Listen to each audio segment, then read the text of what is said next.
Welcome back to the Girlfriend Doctor Show. You know, there's the saying that says our mess becomes our message, and it's so true. Sometimes it's these obstacles that we faced in our life, the challenges that we've experienced in our own life or in our family's lives, emotions that we've had to deal with, and experiences that we have that all shape us, right? I love the expression of when you look at a tapestry up close, you see the minutia of it, but when you can stand back and look at it from a distance, you really see the art of it. And our lives are like that. And having that perspective is incredible. And we all need support in this area. We just finished, at the time of this recording, our new Magic Menopause 2.0 program where I coached clients for 8 weeks. They went through my program, and the goal is to maintain the wins that we've had, continuing to identify what's my one next right step that we can do each time we take a step, right? Each time we wake up in the morning, how is our mindset? How are we starting our day? And how do we keep the successes we've had? Because so many times clients have experienced the yo-yo phenomenon. Or I saw a client this week and she says, I know what I'm supposed to be doing, but I just can't seem to do it. I can't seem to get it done. I know I'm supposed to, take care of my body. I'm supposed to exercise. I'm supposed to drink enough water, but for whatever reason, I can't get it done. And so there are obstacles that we can experience. And over time, we have this conditioning, these habits that we form that either serve us or don't serve us. So identifying those is really key. And from our own journey and the perspective we bring in our life is how we have to apply it, integrate it into our lives. So it becomes part of the fabric of who we are, right? Not a chore to be done. So in today's Girlfriend Doctor Show, I'm really thrilled to introduce to you from the UK, a longtime friend, and this, I feel like a sister spirit to me.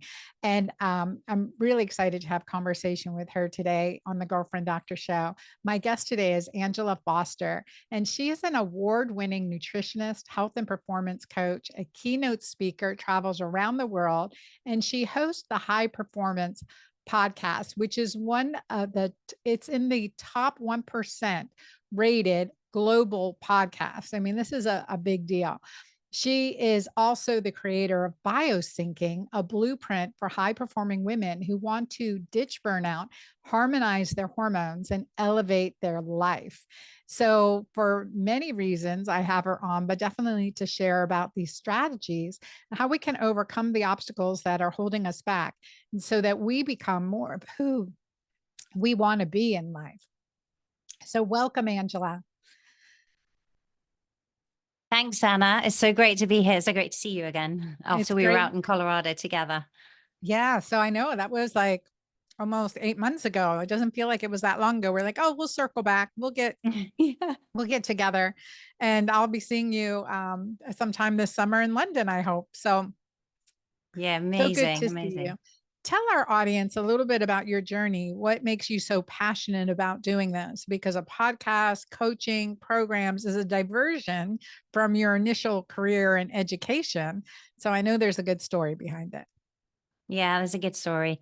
And as you were saying, we kind of turn our wounds into scars, right? And use them to help people. And so I started out life, I guess, as a corporate lawyer, working in London, loved the kind of thrill and the chase of the deal, negotiating them, doing, multinational deals really and takeovers. And it was a lot of fun in my 20s when you feel pretty invincible. But even then, Anna, I was experiencing hormonal issues. So things like PCOS, endometriosis, I was sort of struggling to manage my blood sugar with all the all-nighters I was pulling, especially with PCOS. But I kind of kept reasonably fit. And then when I fell pregnant with my first son, I made partnership at 8 months pregnant and then went on to have him. And I was really surprised that I suffered with postnatal depression. It was kind of really unexpected. And then by the time I was due to go back after my maternity leave, I was already 3 months pregnant with my second son and really struggling with depression again. But I kind of got over that. And it was really after my third child, after my daughter, that it hit me hard. And at that point, about 2 years later, I was diagnosed with major depressive disorder. And this was when I was really in a bad place because I just wanted a way out at that point. I wanted to turn off these thoughts in my head that were really plaguing me, but I didn't know how I could leave these three beautiful children. And I think sometimes when you think about things enough, right, the universe sort of offers you a way out. And that's when I came down with the flu, which then graduated into pneumonia. And ultimately, it got so bad, they called me into the hospital to do a CT scan on my lungs because my lymph glands were so enlarged, it looked like I might have lung cancer. And so it just felt kind of another version of crazy. But when I And how walked back old were in, you at this time? at this stage, I just turned 30. I was now 38, actually. I was about 38. My daughter was now 2 years old. So the depression had been going on for quite a while. And as I walked back in, I remember his words so well in the doctor's office. He was like, "It's worse than I thought." And my initial thing was like, do I have lung cancer? But it turned out that I had viral and bacterial pneumonia across both lungs. I had to be immediately admitted into hospital. Couldn't tell my kids I wasn't coming home that night, couldn't pick them up from school. And it was when I was in the hospital that I remember just thinking, how on earth have I ended up here? And I looked at photos of my children and just felt this overwhelming sense of love. And it was interesting because at that moment, I thought, I've got to get out and I've got to get well. I was like mentally, physically, spiritually broken. And they'd done some blood work. I was neutropenic. And yet, within 48 hours of me making that decision, my blood work started to change and my white blood cell count started to come back up. And that was my first real insight into just how incredible the human body and the mind, the power of the mind is. And that my journey started from there. Well, that is incredible. And that like essentially kick in the ass type of moment, right? Yeah. Sometimes they're more subtle and sometimes they're even more profound. But I know that was that from that awareness to where you are now, what would you say was your first right step? My first step, interestingly, was I think, and the very first step was actually figuring out how do I look after my immune system because it was so broken down. This was on a backlog of repeated chest infections and my mental health. So those were the two areas that I looked at first. And so I got in touch with a functional medicine doctor and I was working on my health and my nutrition. And then I was seeing I was under the care of a psychiatrist and a psychologist for the depression, and I was doing that work. But it was when I started reading books like Dr. Joe Dispenza's Breaking the Habit of Being Yourself, I Great book. realized, oh my God, this is what I need to do. I want to like literally break the habit of being me and create a new me. And so that led me down the sort of more spiritual path because I'd abandoned that side. I was raised in a very strict Catholic upbringing that I'd sort of, I guess, turned away from. And with that had gone any kind of spiritual connection. So I was rebuilding that as well. So it was really the three pillars: physical, mental, and spiritual. I love that. And then just that awareness that, okay, I can change this. I realize I've become this and it's been because of my choices because it sounds like owning responsibility in so many ways, right? Owning responsibility for our choices. And Angela, you talk about you work with in health coaching and you work with clients who are like get to that point, okay, I'm doing well, but now I don't want to go back to my old self. How do you coach them through that? That's such a great question. I think the thing that I found was I had to create from my future. That was the thing. So one of the like three pillars when I talk about biosyncing is to create from that future version of you. Because it doesn't kind of, if you think of a boat, it doesn't matter the trail it's leaving behind it. We're just going to like create more of the same. So I really had to decide, what kind of mother do I want to be? What kind of person do I want to be to myself? How do I want to look after myself? How do I want to be with my husband? Because with depression, it leads you into the darkest hole. And so I was ignoring what was going on because I was literally warming up my day. I look back on it and it makes me feel terrible because I was warming up the day with antidepressants and caffeine and then cooling off at night with antipsychotic medication and a glass of wine just to put myself to sleep. And so I had to kind of decide I've got to hit this head on and I've got to tackle it.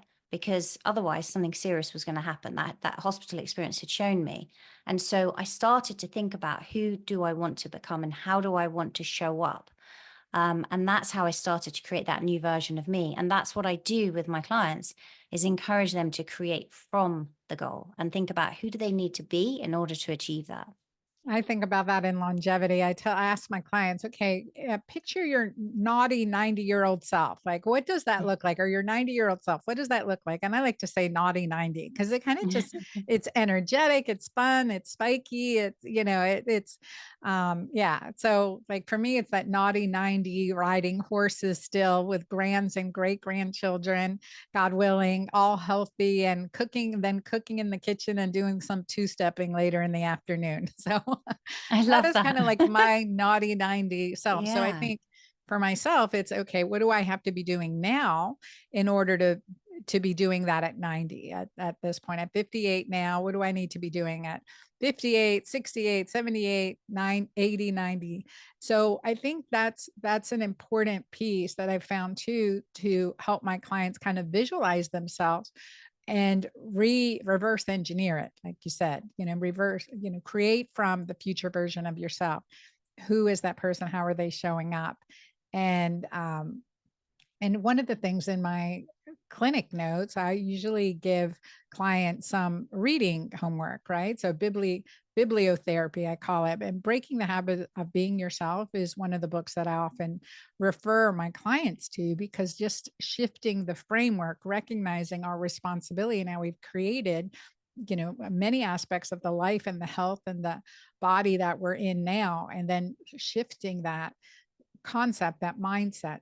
So you said biosyncing. Can you Mm. explain what biosyncing is? Yeah, so biosyncing is really a 3-pillar approach that I developed on the back of my own journey, and then working with women and, really kind of working out what worked for them to get them the results. And what I found was, it was 3 things. So the first thing was like embracing the fact that you are a woman, right? We're not men. And so really starting to learn, because my hormones were all over the place with things like PCOS and endometriosis and stuff, is how do I sync with my hormones? And not just in terms of things like, we hear about cycle syncing, but syncing with your life stage, right? Because hormones move throughout our lives. I mean, like, it seems funny, doesn't it? But we spend like the best part, the early part, trying not to get pregnant. Then we want to get pregnant. Then we are pregnant. Then we might go back and do that multiple times. And then we think, okay, things are going to calm down. And then you hit perimenopause. And then it's like all change again. So like And then you have syncing with teenagers that. in the house at the same time. And you're like, Yes, what was which I I thinking? have. And then your hormones are sparring. So yeah, it's a whole new game. And so like syncing with that and figuring out, like, not just syncing with your hormones, but also like your circadian rhythm, right? And understanding all these biological rhythms that we have. When we bring those in tune, we perform better. It's definitely not something we respected as a lawyer. We were always the first to like let go of sleep, but it isn't sustainable over the long term, as I found out. So that's the first one. The second is the one we've talked about, which is, how do I sync with my future self? And then how do I step into her and then up level each time, right? And what I found is, in order for you to avoid being pulled back by the sort of power of your subconscious mind, when you reach a new level, you've almost got to let your lungs adjust to the new altitude, right? You've got to like feel into it before you try and go again. And so it's kind of finding that right tension point where you're always progressing, but never sort of being pulled back, but you're still continuing. And then the last point really is like effectively connecting with source, which is you, but also source energy. So what are your highest values? What do you want? And that spiritual connection, so that you're in sync with universal laws, and in sync with your values. And that's what's directing where you're going. Because I found that and a great book on this is The Values Factor by Dr. John D. Martini, who I interviewed, just an incredible man. And when you start to put everything through that values filter, it becomes so easy and clean to make decisions. And you can really focus on that high performance without being distracted. So when you talk about the value system, can you give an example? Yeah. So what we do with clients is we will show them a whole set of values and ask them to actually circle out their top 3 to 5. And some of them are related. But what I found is, they sometimes actually afraid to highlight a value that is inherently a value for them. So an example would be, one client I was working with, she was doing, phenomenally well. They'd had a record year in the company. She's a director there. And she was talking about building her dream home and how her and her partner were working towards that. But on her value system was nowhere was wealth. And it's like, but wealth has to be a value in order for you to achieve that goal. And so sometimes it's like understanding what's there and just having someone take you through it so that you can acknowledge it and move towards it. Similarly, I had an event where my daughter had gone on her first trip away, and there was a dinner and I was invited to go to it, and I really wanted to be there to pick her up. And that's a position of conflict, right? You're not quite sure what you should do. And if I really looked at my values, and when I came out of the hospital, it was, I'm doing this for my children. So if I'm led by my values, the decision becomes really clean, because it's like, I'm going to go and collect her. Do you see what I mean? So it just makes it easier. Yeah, no, I love that. So do you find that there are some people who are uncoachable? Uncoachable. I think I think there's some people who are stuck in patterns, yeah, and they might not be ready for it. I don't know if I would say they're forever uncoachable, but they can be a bit stuck in patterns. Luckily, not often the people that I see or work with, but I think that there are people maybe, yeah, who are not as open, and I think you have to be open to be coached. I agree. You have to be open. You have to be curious. You have to be willing to make some changes and take some risks. So, what was one of the most challenging clients that you worked with? Can you walk us through a situation, something that they were dealing with, and um, really like maybe um, just found it to be a challenging situation and how you were able to transform that? Yeah, I think so if I think of a recent example, actually, it was in this case, it was actually a man I was working with who was he's a global speaker and phenomenally successful. And one of his big values was that he wanted to spend a lot of time with his wife traveling the world. But at the same time, he had this goal that he wanted to jump out of an airplane at 115, right? So he has these goals. He has a big longevity goal. And when we were working on his longevity, the biggest battle was his circadian alignment, because it's very difficult. And one of the metrics that I look at when I talk about biosyncing and syncing with your physiology is actually heart rate variability, because it's a day-to-day metric that we can measure. And we use an ECG grade medical device to take assessments. And we can actually see what's going on with the nervous system. And what I could see was the stress that was coming, but also when we were doing different tests and things, right, it was showing up that he wasn't going to get the results he necessarily wanted while he was traveling across time zones all of the time. And so that took a bit of work. And I think sometimes it's not until you look at these goals, right, and you try and pursue them both. That's the other thing, is, are they in sync with each other? Because if they're not, it's very hard to be successful in both. No, I love that too. The looking at, are our goals in sync, are our values in sync, and is our physiology in sync? So those three things. So we talk about, like the how to not be uncoachable and some challenging situations. Now, what makes someone really coachable, and what's easy? Like, how can you biohack essentially? How can you hack your route to success? What are I some? think, Yeah. yeah, that's such a good question. I think from my perspective, the energy makes a massive difference, right? And so sometimes we've got to put some groundwork in terms of things like sleep and nutrition to get there. But when you're high energy, you just have so much more capacity to deal with things and take them on. And I think with health, it's actually quite easy when you get someone involved, because as long as you can get them to start taking those steps, they begin to feel so good that now they can see the polarization of when they go off track. And let's face it, right? We inevitably go off track at first. And when we do, and we need to bring ourselves back, we realize that it takes effort to get back on track. But when we go off track, we feel not great very, very quickly, right? You notice, you don't know what inflammation is if you're eating a bad diet all the time, right? Because you're just conditioned to it. Just like an alcoholic doesn't really notice how much alcohol they're drinking. But as soon as you start living healthily, now you can see that stark contrast, and it becomes, I think, positively addictive, is what I found. And, no one, I don't know about you, Rana, but no one ever turns around and says, you got to stop, you got to stop. I'm just getting so healthy. Please stop. I feel so good. Because actually it just gets better and better. So I think that the energy is probably the biggest thing, and the curiosity that you mentioned. and that willingness to look at the data objectively and go, okay, this is, this is how I feel and this is what I'm seeing, and what steps can I take to improve it? And that's where we found, HRV is such a great measure, because we can actually see what's going on and how much capacity someone has to take things on.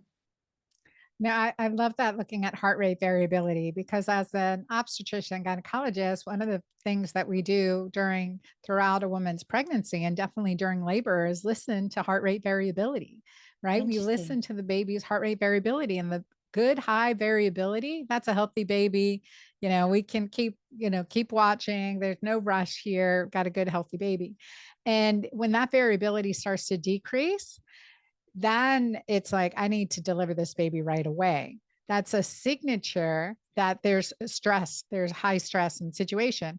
And then you deliver the baby, and no one ever checked heart rate variability again, right? It wasn't a marker. It wasn't until I was probably in my 10th year of private practice that I made that connection and started to check in adults heart rate variability. And now there's great sensors, there's heart math, there's sensors you can use on your phone. There's the Aura Ring, the Whoop Band. Whoop, I like that name. So I like the Whoop Band.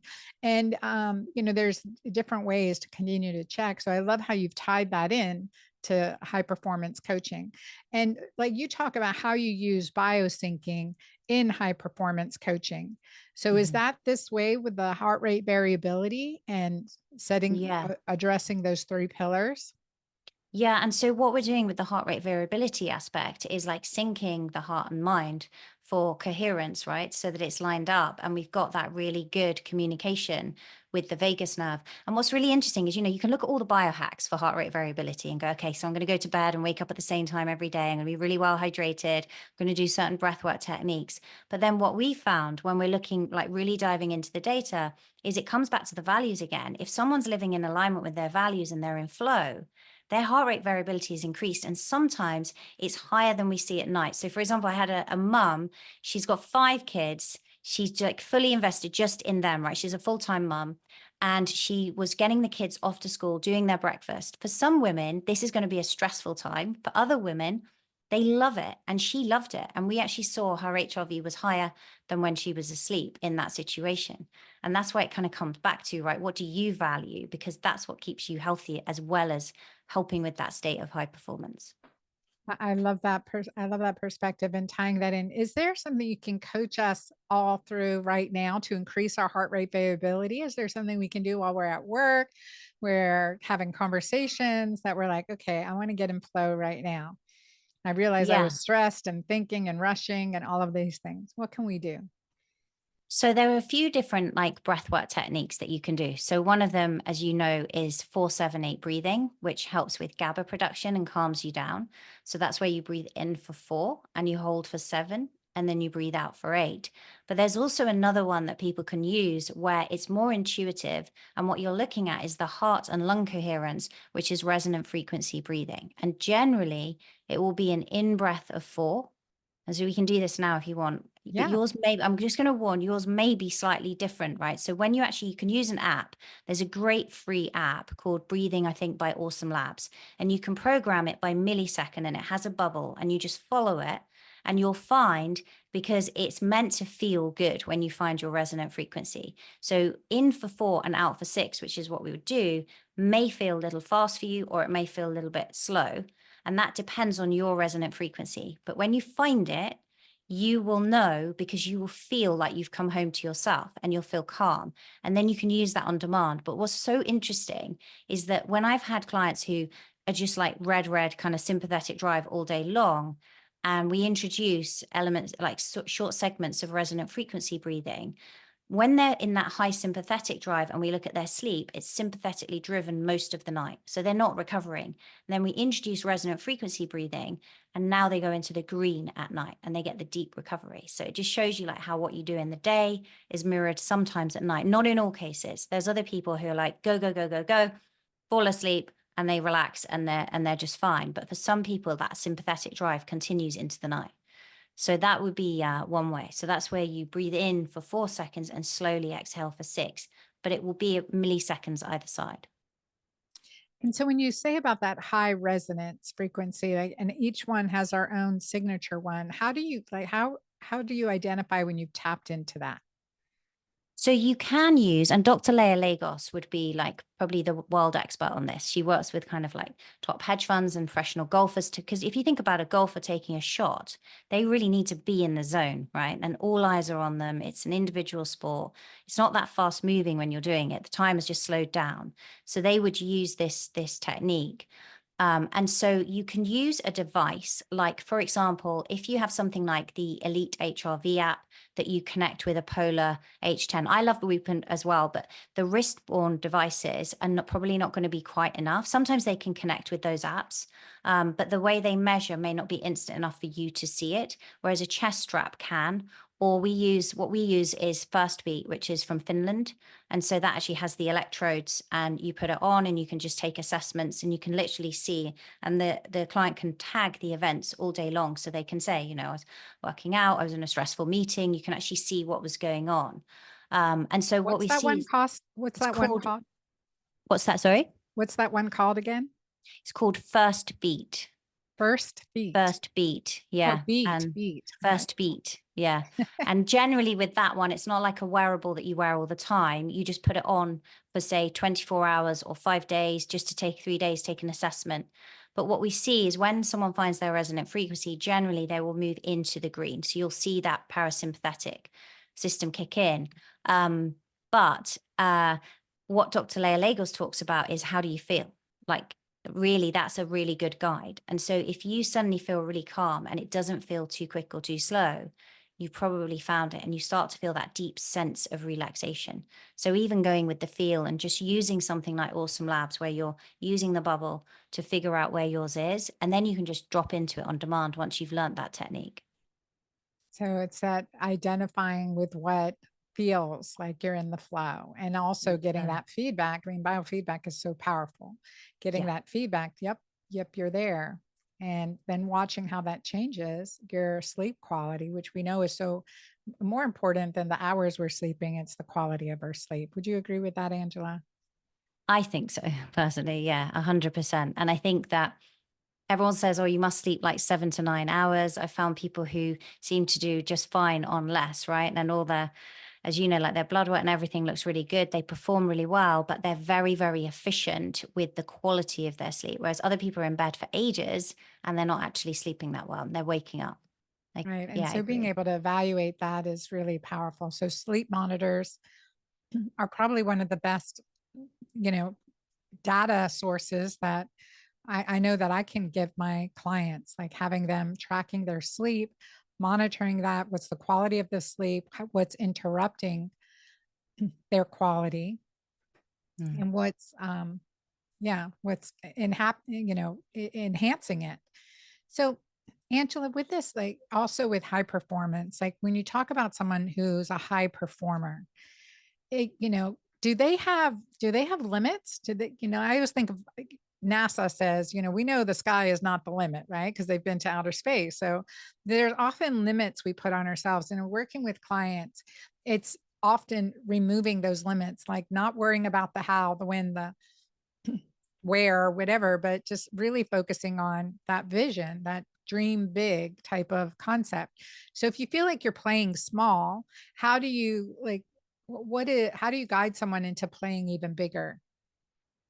It's such a great question. And, you know, there's a really good book that came out recently by Dan Sullivan on this around, I don't know if you've read it, 10x is Oh easier than yes, 2x. And yes. it's really interesting on that book. He wrote it with Dr. Benjamin Hardy, because when you look at that, right, if you wanted to double your results, you could just do more of the same. And that is the fast track to burnout, right? But if someone says to you, what about if you 10x your business results or 10x your health results? Now it requires a whole new level of thinking and a new version of you. And so that's the approach that I take with people generally. It's just they've written it really well, I think, in that book, because it's so demonstratable, right, to people, because 2x is going to be just busier.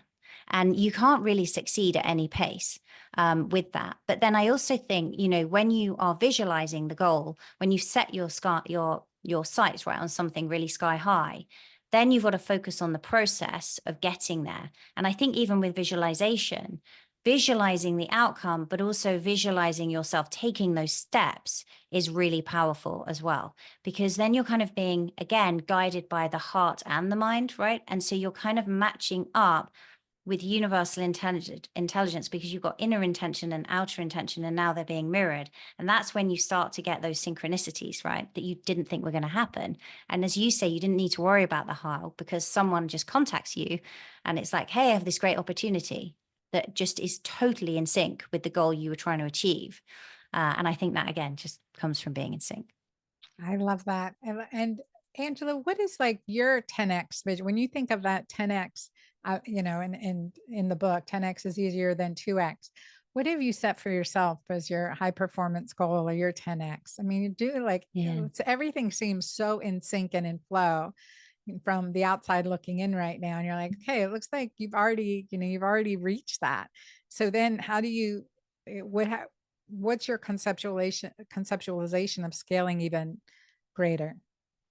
So my goal is really to reach as many women as I can. I mean, you can put numbers on it, and I do, and I journal on it, but really, so to change women's lives, because when I look at women, I don't know about you, I remember having this conversation, you've interviewed her as well, Dr. Sarah Gottfried, is she was saying to me, you know, she just feels like there's so much more disruption than ever before for women, and their hormones are in chaos because of what's going on. And I think we're under that relentless pressure.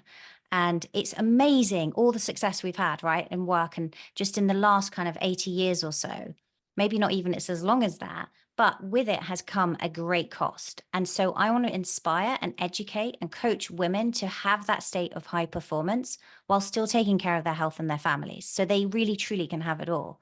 And that's really my big 10X goal. Oh, I love it. I love it. And how can people connect with you, find your podcast, follow you?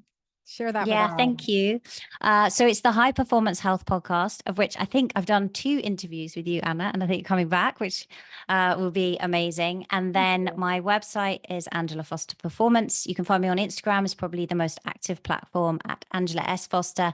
And then we're going to put a link to in the show notes, I think, for a quiz that people can take and score themselves on each area: sleep, hormones, and HRV, like and stress, and like how they fuel their body, their nutrition, their training, and then we send a free personalized report. So I'll Nice. send you a link for that as well. Great. We will put those links in our show notes. So for my audience, anywhere you're listening to the Girlfriend Doctor show, whether it's Apple, iTunes, Podcast Addict, or Spotify, or on my website or YouTube, in the comments, you'll be able to see links to Angela's show and also a place for you to ask questions. What's come up for you? What's your 10X? I would love for you to share it with me. I read every one of those comments. So I appreciate you guys sharing that with me. And remember, like NASA says, there's, you know, the sky is not the limit, right? So like removing limits for yourself, limiting beliefs that, okay, I've got to this point and I can't, you know, I can't even imagine myself healthier. I mean, I see clients like this all the time in practice where they feel like, you know, they're just at wits end, they feel lost. And that's disempowering. And so I know Angela, she's a very empowering individual, a very empowering coach, as you can hear in this conversation. And that's what I want for all of you to feel empowered. And that's when I'm working with a client, I let them, you know, it isn't there. They have this amazing pharmacy, right? Our body is the most amazing pharmacy. You will not find a better one on any corner of any city, anywhere in the world. Our body has the amazing ability to heal itself, and we're so powerful in that way. So, but we can't separate the body from the mind. And I really hear that come through with what Angela has been sharing with us. So I encourage you guys to stay tuned for more podcasts. Definitely share, check out the links below, take your quiz and comment and let me know what comes up for you. So thank you, everyone. Thank you again, Angela.